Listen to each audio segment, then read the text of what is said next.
Welcome back in. So there is a debate going on right now about the statute of limitations when it comes to certain sex crimes. This morning, lawmakers at the Statehouse heard a proposed law that would allow those crimes to be prosecuted no matter how much time has passed. 13 News Statehouse reporter Emily Longnecker is here to explain. Emily? Well, right now there are some time limits for how long a victim of sexual assault or child molestation has to come forward to seek justice. Supporters of Senate Bill 151 say it gives victims time to find their voice, which often can take years.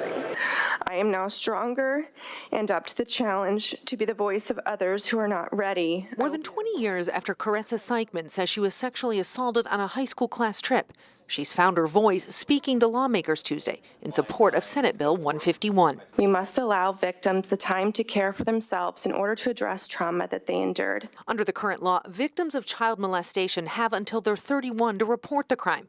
If new DNA or a recording of the crime is discovered or there's a confession, they have 5 more years after the discovery. For sexual assault not involving a deadly weapon, the statute of limitations is 5 years, with 5 more added if new DNA, a recording, or a confession comes up. Supporters of SB 151 say removing those time limits at least allows for an investigation if or when a victim wants to talk. Right now there is a gate in their way to even getting an investigation. Those who oppose it say the law is too broad because it eliminates the statute of limitations for all sex crimes. You could be prosecuted 50 years later for touching somebody in a way that qualifies as sexual battery. Caressa Seichman knows the proposed law wouldn't change anything for her.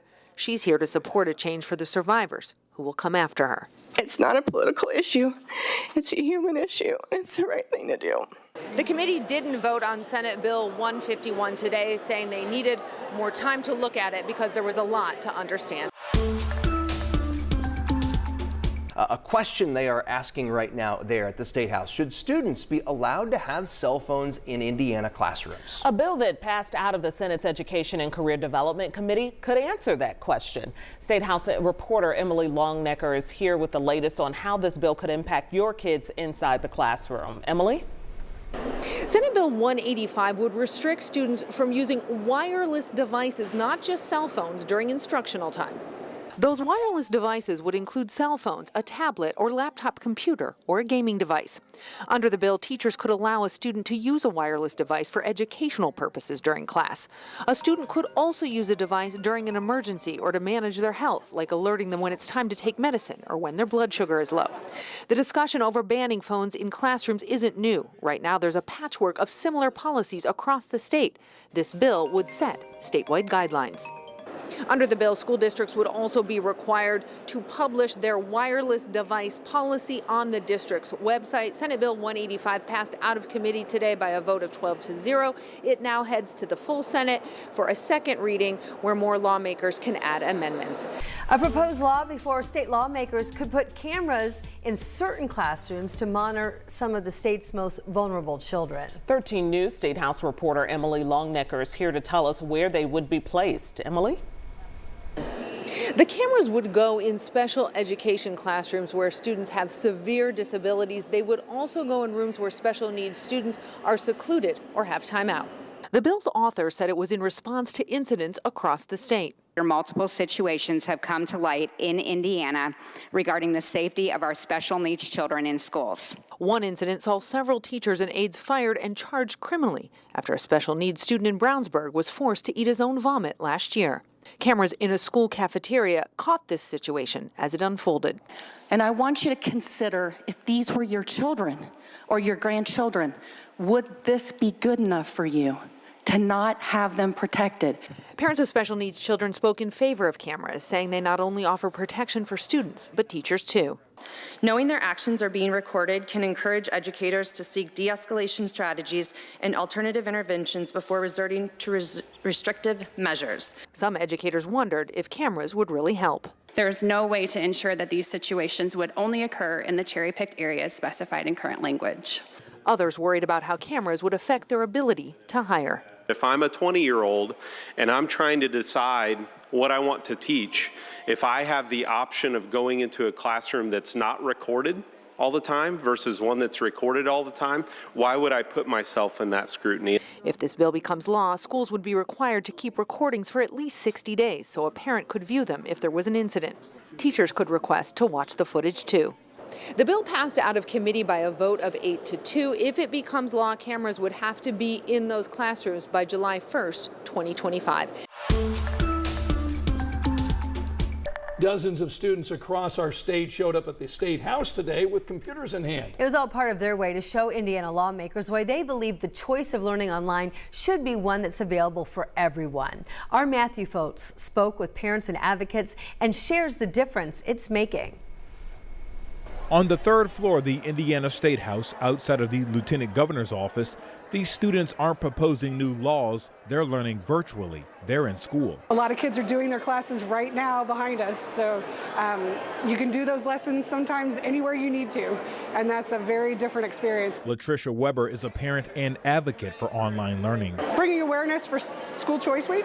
Her children go to Indiana Digital Learning School, one of the virtual schools visiting the Statehouse, highlighting learning options for Hoosier parents. We built this from the ground up years before COVID ever happened. This is not like the virtual learning that people saw during COVID. As a parent, one of your roles is to know your child and to know what works for them. Erica Clanton has 2 sons in online school. She says her oldest went back to in-person last year, but things didn't work out. We had several issues with bullying, and it was a really rough year. So this year we went back to virtual. Clanton says having the ability to choose means everything. I love it because I get to know what they're studying. I get to help them out with it. If I have issues, I have support with the school. There's just we have a lot more support in this option. Advocates are now pushing for more funding for online learning. Right now, online schools receive less state funding than in-person schools. Both Clanton and Weber hope they can create change and let lawmakers know everyone deserves a choice and how they learn. As a parent, I want them to be able to learn and know themselves, and I want the school to be able to help them in that manner as well. Reporting at the Statehouse, I'm Matthew Foltz, 13 News. Thank you, Matthew. If you'd like to learn more about National School Choice Week and also free learning options for your student here in Indiana, you can head to our website right now. We have new information for you posted at WTHR.com. Right now, Indiana's Family and Social Services Administration is proposing massive financial cuts that could impact thousands of families here in Indiana that rely on that financial support to care for their loved ones with special needs. Matthew Foltz is in studio this morning talking more about really the response from some of these families that really could be severely financially impacted. Yeah, Julia, some of these parents really rely on this program and it means everything to them. And now some of them are worried they won't be able to get that care and afford that care that it takes to support their children. Now, we spoke with Tindra Duff and Krista Dooley. Both women have children with severe disabilities, and they rely on the Medicaid Attendant Care Program. Now, this program works with SFSSA and allows parents to stay at home and care for their children with severe disabilities. Now, the new proposal from the administration would not only allow parents to receive wages to stay at home with their children, they would not allow the parents to receive those wages, and they would have to work with an approved provider. Now, Duff says the care their children need are around the clock and not just part-time. It's not your 8-hour, 9 to 5 Monday through Friday job. It's a 24/7 job. We probably see 10 to 15 specialists in Cincinnati, 1 to 2 times a month. Yeah, really a lot of work. And the administration says they will work with providers and families currently in the program to transition to another provider or family caregiver before July 1st of this year. However, Duff and Dooley, along with many other families, say they plan to rally today at the Statehouse against these changes. That rally is set for noon. Of course, we'll have more information. All right, and hope their voices are heard. They've had to go through so many challenges already, you know, in helping their children. So, all right, Matthew, we'll keep an eye on that. Thank Thank you. Well, the 2024 election is just a little over 10 months away, and this is a big one. We'll be voting for a president and a new governor, among other races. And we all know what that means. Yeah, political ads. Lots and lots of political ads. If you haven't seen them yet, pretty soon political ads from candidates are going to be airing online during commercial breaks, and of course we'll be getting things in the mail too. Yep. The 13 News Statehouse reporter Emily Longnecker is here to talk about a proposed law that could change what those ads show. Emily, tell us what it's all about. Well, given today's technology, the bill's author says people can't always tell if what they're seeing is real or fake when it comes to these political ads, and says that voters have a right to know what they're seeing is accurate when it comes to a candidate for office. Under House Bill 1133, any images, video, or audio that changes a candidate's appearance, conduct, or speech without the candidate saying it's okay must have a disclaimer on it so the person seeing it knows it's not real. The bill passed out of the House unanimously. Lawmakers said the discussion about AI isn't going away because the technology isn't either. You know, I don't think any of us want to stop it. We're all using it today in a lot of different forms. But when it's used nefariously, we need to have laws that are prosecuted to make sure it isn't used for those types of purposes. We always want to make sure that we're putting guardrails on these things so that they don't get out of control. There's no abuse. Particularly, with election season coming up. If an ad uses digitally altered media and doesn't have a disclaimer on it, the candidate can sue the person or group who paid for the ad or put it out there. House Bill 1133 now heads to the Senate, where the process of looking at the bill, debating it, and offering changes starts all over again in the Senate. State lawmakers got a look today at a few bills that deal with driving and could change the way that you get around our state. Our State House reporter Emily Longnecker is here to explain what each bill involved. Emily? The first bill, House Bill 1308, would change the speed limit from 70 to 75 on rural stretches of highways in Indiana. The bill's author, Republican Representative Ben Smaltz, said bringing up the bill was a way to start the conversation about a possible change. I think if we talk about it and we ask for opinions, we ask for data, and we do studies, we're going to find the right way forward. But some testified that a safe way forward might not include increased speed limits on the state's highways, pointing to studies showing that increased speeds can lead to more crashes and more fatalities. While the allure of faster travel may be tempting, it's crucial that we base our decisions on evidence and prioritizing the safety of our Hoosiers. The author of another bill, Senate Bill 240, said he was concerned about safety too because of street takeovers.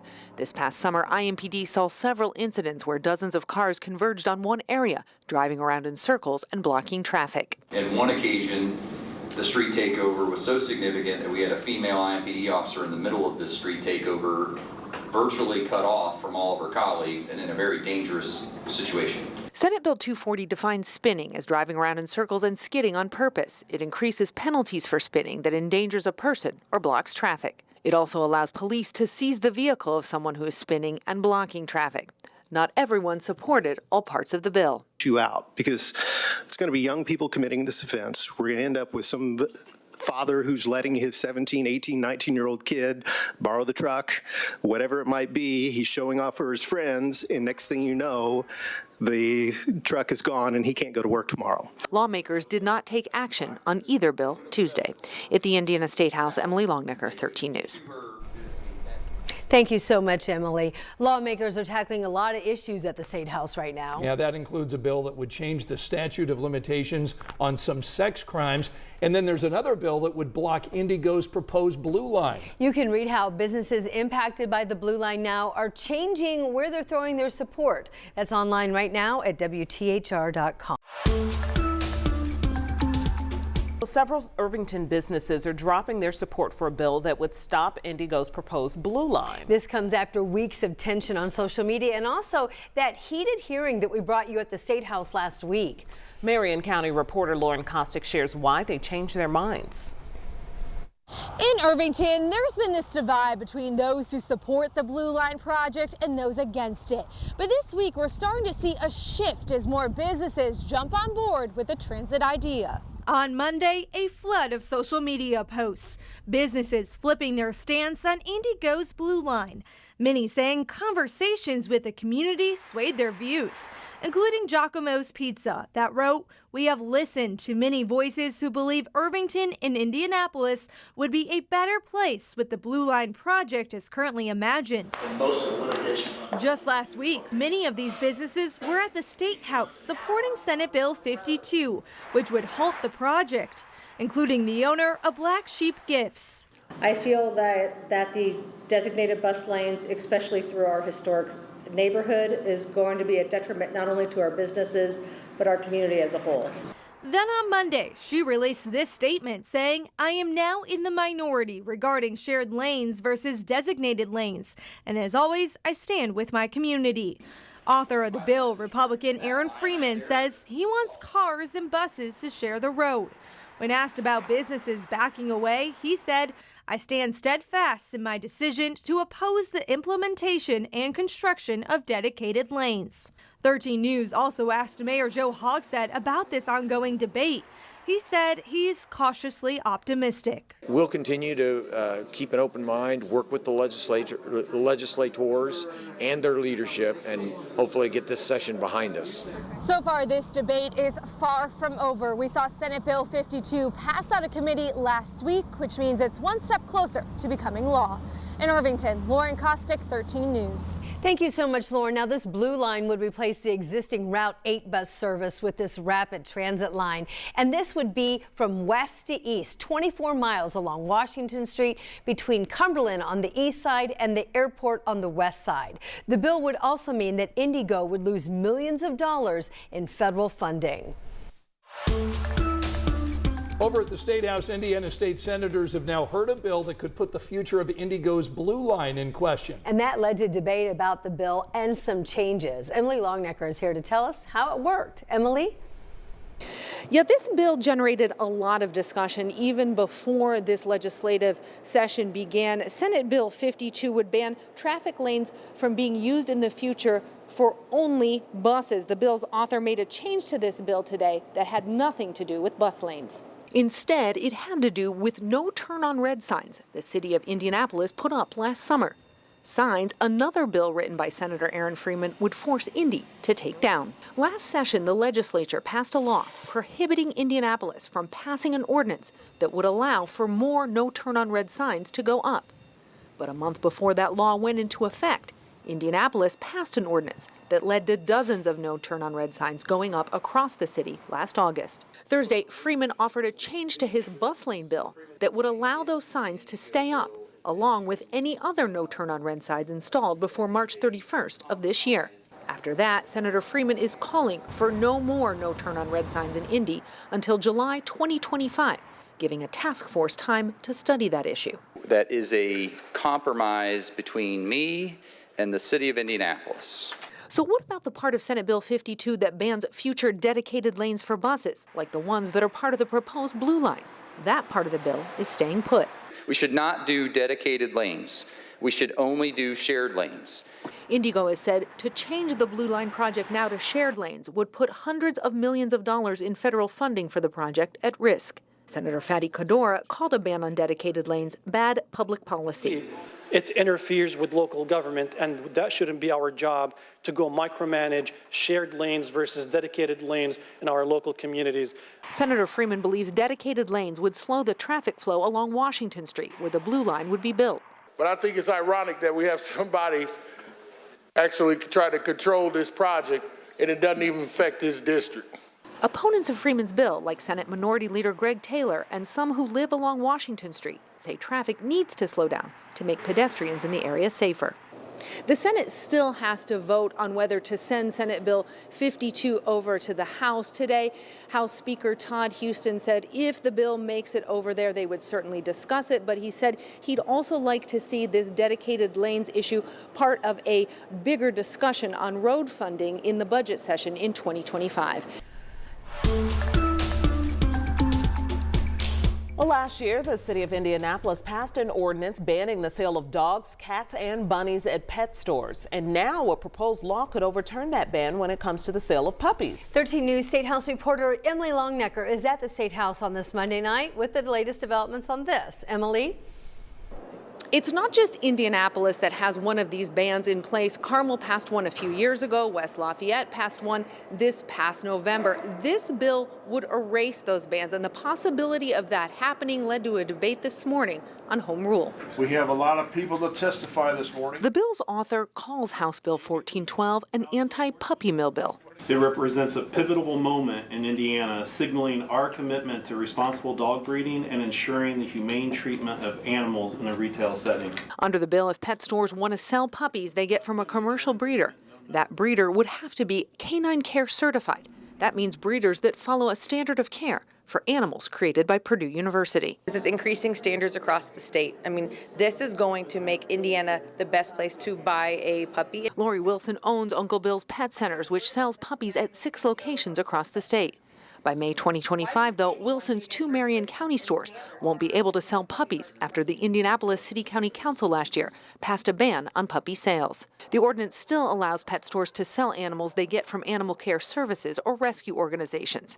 House Bill 1412 would void Indy's ordinance and others like it across the state. I respect their perspectives. I would encourage them, if they really want to help guide the course of the future Indianapolis, that they perhaps shift their focus and run for city county council. Carmel passed a similar puppy sale ban 2 years ago. Things like this, local matters should be decided on the local level, and this is certainly a local matter. Supporters of the bill say cities would still have control and could pass a new ordinance banning pet stores from selling puppies they got from breeders who did not follow the canine care standards from Purdue. Why do they not want a pet store around that actually does things right? Why would they not want Hoosiers to have a choice in their next family member?